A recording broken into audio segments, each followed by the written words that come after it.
This week at work, we had the opportunity to run a fantastic, let's call it workshop on scale growth and value. And one of the questions that came up was around the word help.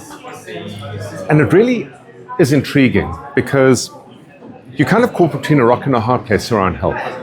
If you don't believe you need help, the help you need is for someone to help you understand where you do need help.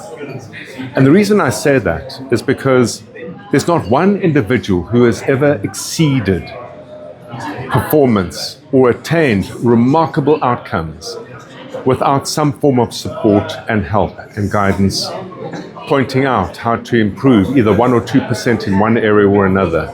The second thing is, when it comes to business and business ownership, there's almost like an ego issue that gets in the way of the word help.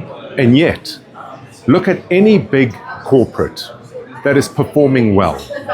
Firstly, they get help from a very well-sourced and resourced C-suite executive. The C-suite executive typically puts together the plans and actions to grow a company.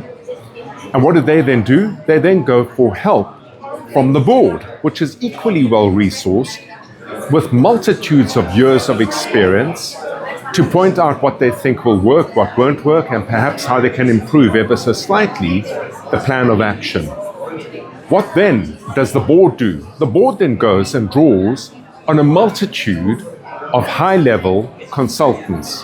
Call it Ernst & Young, call it KPMG, call it McKinsey's, call it Deloitte's, right across tax advisory, accounting advisory, business strategy, human level performance.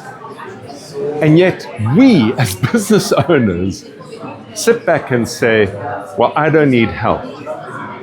Actually, there's nothing wrong with help.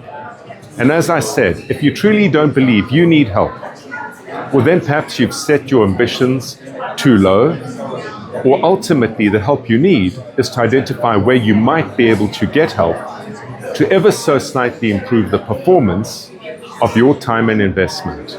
Food for thought until next week at work.